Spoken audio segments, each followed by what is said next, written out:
So how does online display fit into the user journey? Daniel? So first of all, online display, we're talking online ads, we're talking banner ads, video ads, those sorts of things. The reality is that actually it can fit anywhere into the journey. There's this kind of assumption that it only goes into one place, but actually it can go into any stage of the journey if we get it right and do it in the right way. So let's start with the top of funnel.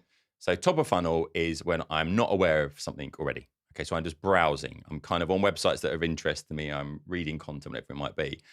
That's an obvious place for display to fit in. So I can go in and say, I want people that are interested in X to see my ad, or I want my ad on websites that talk about a particular topic. So that's the kind of obvious place for it.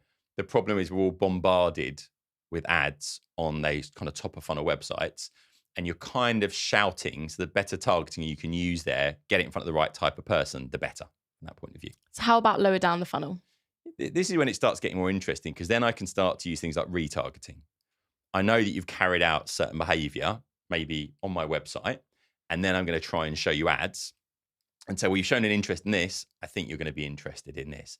And actually, there's a lot of new tools that kind of allow you to start doing that and using the first party data that you collect on your website to then build audiences that you're going to maybe put ads on social media or ads on the display networks to kind of show those ads to people as well.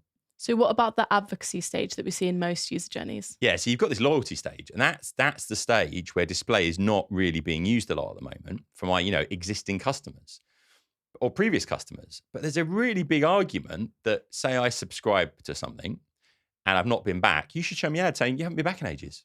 Come through and use it. Years ago, we started an agency and I had to buy everyone in the team a copy of Microsoft Office.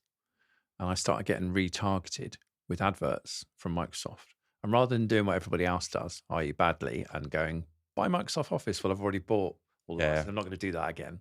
That's like bad retargeting. What these adverts did was they targeted different features of Microsoft Word, Excel, PowerPoint, and showed like little videos showing me like power moves, power features that I could get more out of my purchase.